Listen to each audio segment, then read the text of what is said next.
Bismillahirrahmanirrahim. Alhamdulillah rabbil alamin wassalatu wassalamu ala asyrafil anbiya'i wal mursalin wa ala alihi wa ashabihi ajmain. Rabbi yassir wa la tu'assir wa bitammi bil khair. Rabbi shrah li sadri wa yassir li amri wahlul 'uqdatam min lisani yafqahu qawli. Rabbi zidni ilman warzuqni fahman. Assalamualaikum warahmatullahi wabarakatuh kepada semua ibu-ibu di luar sana. Jadi insya-Allah kita bersidang, kita bertemu lagi sekali di dalam sesi The Ilm Circle, di mana insya-Allah pada kali ini saya akan kongsikan ada berapa ni? 1 2 3 4 5 6 7. 7 tips untuk ibu-ibu yang nak menghafal Al-Quran dengan anak-anak kecil masing-masing. Insya-Allah saya akan kongsikan 7 tips untuk ibu-ibu untuk menghafal dengan anak-anak kecil masing-masing, insya-Allah. So tanpa membuang masa, jom kita teruskan dengan tip yang pertama. Okay, apakah tip yang pertama? Okay, tip nombor 1 untuk ibu-ibu kat luar sana, bila kita nak menghafal Al-Quran tu, biasanya kita akan mulakan dahulu dengan surah-surah yang pendek lah. Kita akan mulakan dahulu dengan surah-surah di dalam juzuk 30 ataupun juzuk Amma. Jadi bila kita tengok juzuk Amma tu, ayatnya pendek-pendek. Jadi saranan saya ataupun tip saya untuk menghafal dengan anak-anak tu, dah tak perlu dipotong pendek lagi dah. So bila kita nak menghafal ayat Al-Quran dengan anak-anak tu, jangan potong pendek lagi. Stick to one ayat tu, satu ayat tu kita hafalkan terus sebanyak mana yang kita nak hafal lah. Contohnya saya bagi cadangan ya. Saya bagi contoh kalau kita nak hafal surah At-Tin.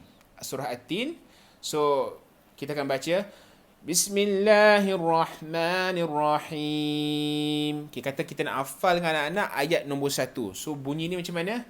Wattini wazzaitun. Wattini wazzaitun. Wattini wazzaitun. Okay, apa tip yang saya pertama tadi? Saya cakap jangan potong pendek sangat. So kalau kita tengok surah At-Tin ni ayat nombor 1, Wattini wazzaitun, itu pun dah cukup pendek. So tak perlulah ibu-ibu dekat luar sana, tak perlu lagi nak potong macam contohnya Wattini, Wattini, Wattini, Wattini. Lepas tu dah settle kat situ, barulah sambung wazzaitun, Wazzaitun, Wazzaitun. Tak perlu. Okay, so biarkan ayat tu dia punya panjangnya lah Wattini wazzaitun.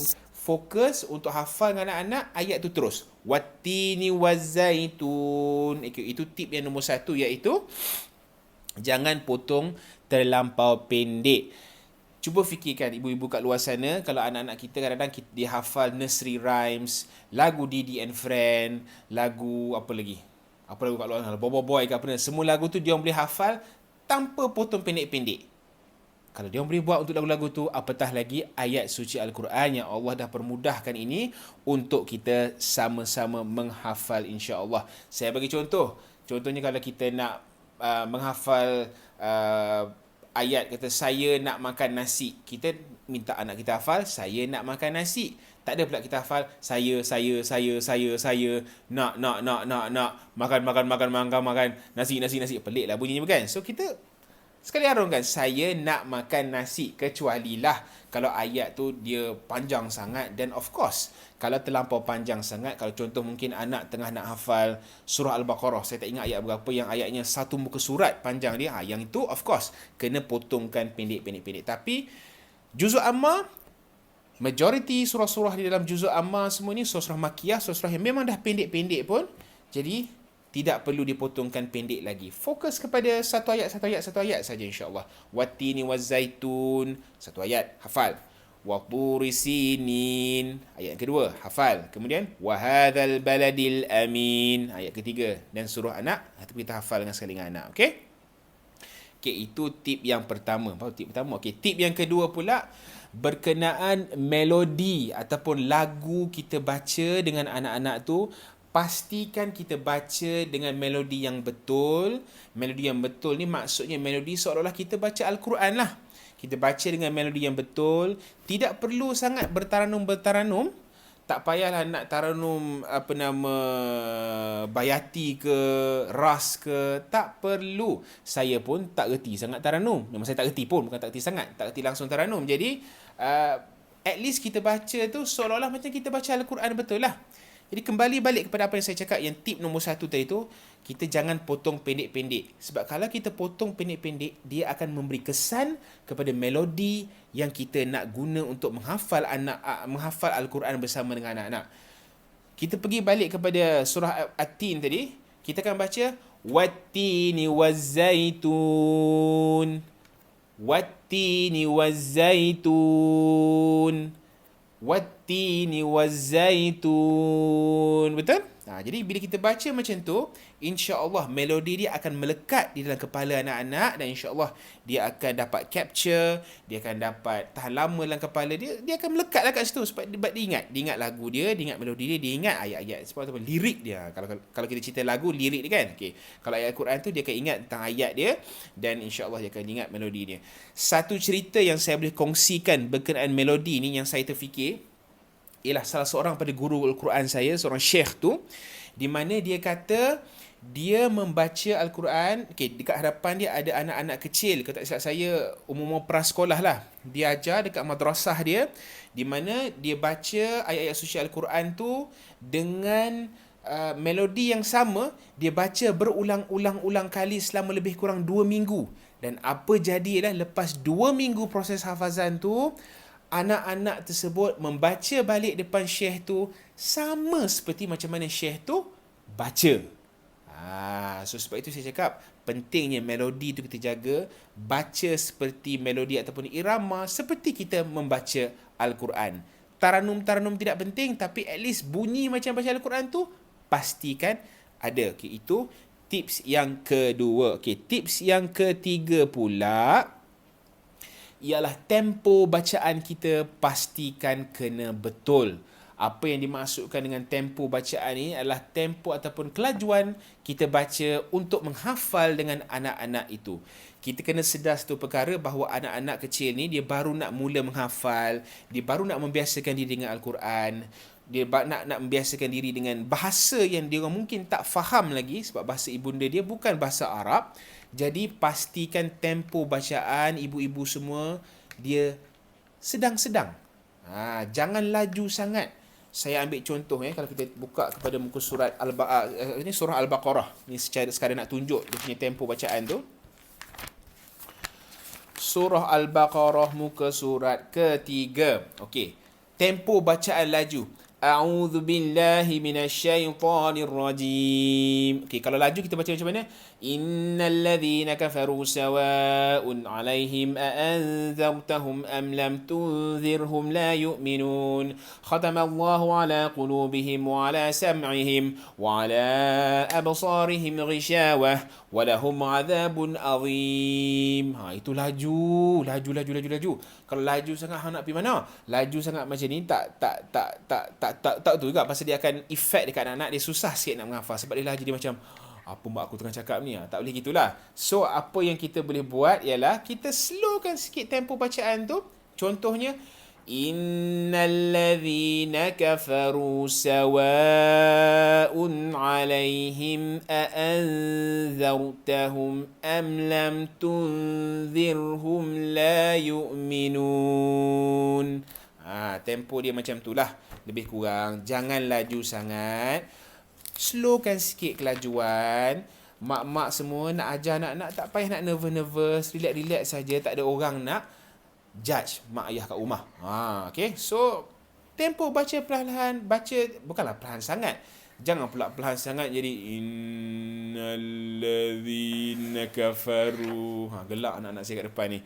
Jadi kalau baca slow itu kan, apa yang jadi bukannya sekadar menghafal, tapi anak pun tertidur di hadapan mak-mak. Kita tak mahu benda tu berlaku. Okay, kita ambil contoh surah An-Naba. Katakan nak hafal.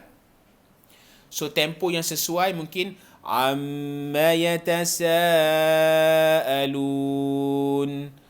Amma yatasaalun. amma yatasaalun. Okey, kita boleh lebih kurang macam tu tempo dia. Jangan pula amma yatasaalun, amma yatasaalun, amma yatasaalun. Bila laju sikit takut dia tak berapa nak mengena lah kepada anak-anak nanti. Okey, itu tips yang keberapa tu? Tips yang ketiga. Tips yang pertama tadi apa? Jangan potong pendek sangat. Nombor 2, melodi bacaan mesti jaga. Nombor 3, tempo bacaan jangan terlampau laju. Okey, apa tips yang keempat? Tips yang keempat adalah mak-mak, tolonglah sangat-sangat saya merayu, jaga tajwid. Jaga tajwid. Jaga tajwid. 3 kali saya ulang. Okay, jaga tajwid bila membaca dengan anak-anak ni. Kerana apa yang kita hafal dengan anak-anak tu, itulah yang akan dipegangnya sampai bila-bila, sehinggalah ada orang lain pula yang membetulkan. Tapi masalahnya bila benda tu dah drill dalam kepala dia, dia nak ubah jadi sedikit sukar. Bukan mustahil, tidak mustahil, tiada apa yang mustahil, tetapi dia akan menjadi sukar.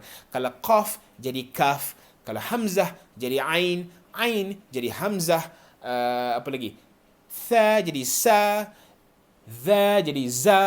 Bila benda-benda tu dijadikan, dia akan jadi sukar untuk anak-anak dia ubah bila di masa hadapan nanti. So pastikan tajwid jaga, dengung ni jaga, segala gunnah dia, segala idgham dia, segala ikhfa dia, qalqalah dia kena jaga, mat kena jaga, panjang pendek bacaan semua pastikan jaga. Faham? Okey, kalau faham, fahamlah, baguslah kalau faham kan. Okey. Jadi contohnya saya baca surah An-Naba. Amma yatasaalun. Amma yatasaalun. Janganlah pula bila kita nak hafal jadi amma yatasaalun, amma yatasaalun, amma yatasaalun. Buat begitu maka apa akan jadilah sampai ketua lah dia jadi imam nanti apa benda kan, jadi amma yatasaalun. Oh, masalah juga tu. So jangan buat begitu, pastikan segala tajwidnya terjaga, makhrajnya pastikan tepat. Okey. Kalau dia ha, maka cakaplah ha. Jangan pula jadi kha ataupun ha. Pastikan kalau ha kena ha. Okey. Kalau qaf, qaf. Kalau bunyi, kalau contohnya lagi satu, kalau qalqalah, pastikan qalqalahnya semua terjagalah. Macam contohnya qul huwallahu ahad, qul huwallahu ahad, Allahus samad. Kat mana hak huruf tu, hak dia adalah kena diterima qalqalah, maka berilah dia hak untuk dia diqalqalahkan. Itu kena jelas ya. Bila kita cerita tentang qalqalah ni pula, macam guru saya pernah cakap dulu, seorang guru saya, dia kata qalqalah ni seolah-olah macam pernah tengok basketball kan, macam mana basketball tu kita lantunkan atas tanah, atas ground. Bila kita lantun kat, dia naik balik kan, dia turun, pup dia naik, pup dia naik. Okey, macam itulah dia punya analogi dia. Pastikan lantunan tu ada. Jangan tidak lantunkan seolah-olah macam bola yang tidak ada angin. Apa yang dimasukkan bola tidak angin, seolah kita lantun, perpek, dia tak naik balik. Okey, so contohnya lah, kita bagi surah Al-Ikhlas, qul huwallahu ahad. Itu bola yang ada angin. Bola yang tak ada angin macam mana? Qul huwallahu ahad. Mana dia punya qalqalah dia? Ramai sangat baca kat sana, begitu dia kurang tepat. Pastikan yang mana yang patut dapat qalqalah, berikan hak dia sebagai yang apa, berikan hak dia lah untuk qalqalah tersebut. Ingat ya. Okey, itu yang keempat. Tajwid jaga, makhraj jaga, dengung panjang pendek, ikhfa semua tolong jaga. Itu nombor yang keempat. Yang kelima pula adalah sebutan tu, especially, terutamanya, bercakap English pula, bila masa kita nak hafal dengan anak-anak kita, terutamanya anak-anak kecil, sebutan tu kita kena over sikit. Dia extra sikit, terlebih sikit. Sebab apa? Bila kita buat macam tu, especially bab-bab tajwid ni, dia akan ingat, dia akan masuk dalam kepala dia supaya senang dia efek memberi kesan lah kepada anak supaya dia boleh hafal, senang sikit dia nak hafal sebab kita over sikit. Contohnya lah, contoh kita baca qul huwallahu ahad tadi kan. Kita mungkin baca qul huwallahu ahad, Allahus samad, lam yalid walam yulad walam yakul lahu kufuwan ahad. Dia akan menjadi challenging, akan menjadi sedikit mencabar untuk anak-anak nak hafal. Tapi bayangkan kalau kita baca dengan tajwid yang betul dan kita over sikit, kita lebihkan sikit. Pastikan suara, over tu macam suara kita kena jelas, kena terang. Mana yang tajwid, tolong jaga. Contohnya qul huwallahu ahad. Qul huwallahu ahad. Qul huwallahu ahad. Ya, jadi bila kita buat macam tu, insya-Allah apa akan jadi ialah senang sikit dia ingat. Senang sikit dia hafal, senang sikit kita lekatkan hafazan tu dalam kepala dia. Okey, satu cara yang saya boleh kongsikan yang isteri saya buat ialah untuk surah Al-Qadr. Kalau kita tengok surah Al-Qadr tu, dia ada inna anzalnahu fi lailatul qadr wa ma adraka ma lailatul qadr lailatul qadri khairum min alfi syahr. Okey, contohnya kat situ kan. So kadang-kadang kita confuse, kan orang dewasa pun confuse. Kat mana Lailatilnya, kat mana Lailatulnya. Okay, so apa yang wife saya buat ialah dia akan naikkan sikit dekat bahagian yang Lailatil ataupun Lailatul tu. So contohnya dia akan buat inna anzalnahu fi lailatil qadr. Itu normal. Kemudian dia akan buat wa ma adraka ma lailatul qadr. Dia sebenarnya buat lagi over, tapi saya tak buat lah kat sekarang. Tapi lebih kurang macam itulah. Dia akan buat wa ma adraka ma lailatul qadr lailatul qadri khairum min alfi syahr. Itu contohnya. Dan bila dia buat macam tu, apa yang akan jadi ialah anak-anak pun akan terikut-ikut wa ma adraka ma lailatul qadr Lailatul Qadri khairum min alfi syahr. Jadi senang. Bila kita over sikit kat sistem tu, over tapi tajwid jaga, makhraj jaga, panjang pendek jaga, dengung semua kena jaga. Okey, jelas ya. Over sikit. Jangan malu-malulah. Kita dekat rumah pun kita nak malu dengan siapa? Kita dengan anak-anak kita je pun kan. So tak perlu nak malu. So insya-Allah itu tips yang dah keberapa tu kejap 1, 2, 3, 4, 5. Okey. Okey, yang keenam, tips yang seterusnya. Yang keenam pula adalah kalau anak-anak dah boleh baca Al-Quran ataupun tak boleh baca Al-Quran lagi, pastikan bagi satu kopi. Ini tak wajib sebenarnya, tapi pastikan bagi satu kopi kepada dia, mungkin mushaf, ayat Quran ke ataupun modul apa ke. Dan kalau boleh ataupun minta dia tunjuk dekat mana yang dia sedang hafal tu. Tunjukkan. So at the same time, bila ibu-ibu semua bila bacakan tu, pastikan dia tunjuk. Sebab apa akan jadi ialah secara tak langsung, insya-Allah ia akan dapat membantu. Ia akan dapat membantu dia untuk menghafal Al-Quran dan mengecam. Dia kecam, bukan kecam. Dia cam bunyi macam mana dan bentuk ayat tu macam mana. Dia seolah-olah beginilah. Seolah kita cakap saya tak ada gambar pula Kita mungkin boleh tunjuk gambar contohnya bakul. Kita tunjuk gambar bakul. Ini pula kucing. So bila kita tunjuk, kadang kita tak cakap pula, ni apa? Bakul. Ini apa? Kucing. So konsep dia lebih kurang macam tu lah bila kita cerita tentang Al-Quran. Buktinya saya dah pernah buat dengan anak saya masa dia umur berapa? Setahun ke 2 tahun tak silap saya. Dia baca, dia hafal surah apa benda? Surah apa dah tak ingat. Surah pendek tu. Al-Kawthar. Surah Al-Kawthar. Inna a'tainakal kawthar. Okey, apa yang jadi ialah dia buka Al-Quran yang ada 604 muka surat tu, dia buka dekat Al-Kawthar tu dan dia tunjuk dekat saya, "Daddy, yang ini See?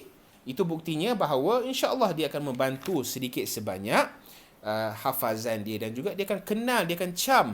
Oh, inna a'tainakal kawthar, bentuk dia macam ni. Wadduha, bentuk dia macam ni. InsyaAllah dia akan membantu dia untuk dia menghafal. Okey, bila kita cerita tentang tunjuk ni, adakah itu satu kemestian? Oh, tidak. Tidak semestinya anak-anak perlu menghadap mushaf atau menghadap modul. Boleh je dekat kereta ke, tengah-tengah driving, tengah-tengah jam tu, ambil anak-anak daripada tadika, ambil anak sekolah nak menghafal dengan dia.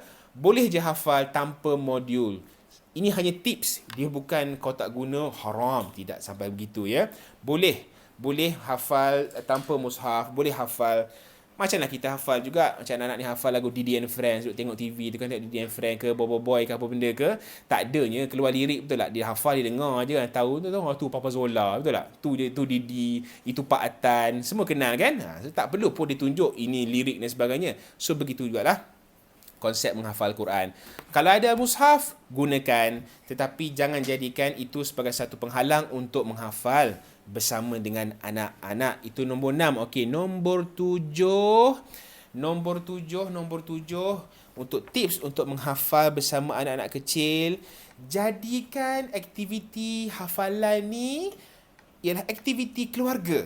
Kalau boleh, libatkan ayah-ayah sekali.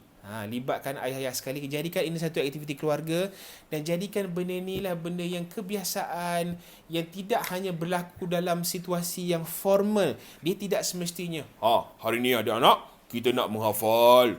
Duduk depan ayah, duduk depan mak, duduk hafal. Tidak semestinya benda tu perlu berlaku. Dia boleh je sama-sama tengah masak tu, anak-anak duduk tepi, duduk asyik, mama nak tolong masak, nak tolong basuh.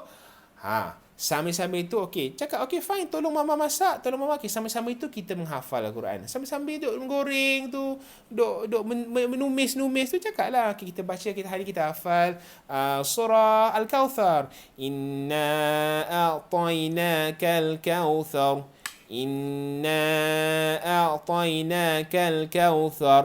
Boleh je, tidak menjadi isu pun. Jadi sambil-sambil itu, dia bolehlah menghafal juga. Okey. So nombor 7 tadi apa? Libatkan jadikan aktiviti hafazan ni merupakan satu aktiviti keluarga yang kerap dilakukan. Jangan anggap itu sebagai sesuatu yang susah. Seperti apa yang Allah telah berfirman, dia kata apa? Walaqad yassarnal Qur'ana lidzikri fahal mim muddakir. Mana Allah telah mempermudahkan Al-Quran ini untuk dihafal. Jadi Allah tanya kita balik, siapa yang akan menghafalnya? Siapalah yang akan beramal dengannya, insya-Allah. Jadi senang saja insya-Allah Al-Quran ni untuk dihafal. Jadi 7 tips yang saya kongsikan sebentar tadi. Nombor 1 apa? Jangan potong ayat tu pendek-pendek sangat. Nombor 2, melodi membaca Al-Quran pastikan dijaga. Nombor 3, tempo bacaan jangan laju sangat. Pastikan bersesuaian dengan tahap anak-anak. Nombor 4, tajwid pastikan dijaga, makhraj, dengung, panjang pendek semua dijaga. Kemudian nombor 5, sebutan tu bila nak menghafal tu overkan sikit supaya dia memberi satu impak, memberi kesan supaya dia boleh ingat mudah sikit. Kemudian apa lagi? Nombor 6, kalau guna mushaf, tunjuk dekat mana dia hafal. Walaupun dia masih belum boleh baca Al-Quran lagi, pastikan dia tunjuk. Mak-mak guide lah dia, pandulah dia, guide dia untuk tunjuk dekat mana yang sepatutnya dia tunjuk, dan pastikan dia tengok dekat mana dia sepatutnya tengok, dan insya-Allah dia akan letak dalam kepala, dia akan ingat juga, dia akan bantu untuk mengingat. Dan yang ketujuh, jadikan aktiviti hafazan ni aktiviti yang kerap, aktiviti keluarga, dan jangan anggap ini sesuatu yang membebankan, anggap ini satu aktiviti keluarga lah yang kita buat insya-Allah hari-hari. Okey, setakat tu saja perkongsian saya pada The Ilm Circle pada kali ini. Hari ini punya panjang sikit dia punya The Ilm Circle punya sesi. Okey, dan saya ada kongsikan juga tips-tips berkenaan macam mana nak hafal Al-Quran, teknik-teknik je yang boleh digunakan. Saya ada kongsikan juga tips-tips untuk belajar ataupun menghafal Quran di video yang lain. So boleh search lah, dan insya-Allah semoga sedikit sebanyak perkongsian saya pada hari ini boleh dijadikan panduan untuk ibu bapa untuk melahirkan lebih ramai hufaz di luar sana, dan semoga kita dapat pegang, jaga Al-Quran ini sehingga akhirat insya-Allah. Jadi setakat tu saja perkongsian. Kongsikan sikit, share video ni, komen-komen lah sikit kat bawah tu, berikan saya semangat untuk terus membuat video insya-Allah. Jadi setakat tu saja. Pastikan anda semua sentiasa pegang kepada falsafah take care of your akhirah and Allah will take care of your dunia. Jaga akhirat kita elok, kerana sesungguhnya Allah akan tundukkan dunia kepada kita kemudian hari. Setakat itu saja. Assalamualaikum warahmatullahi wabarakatuh. Bye bye.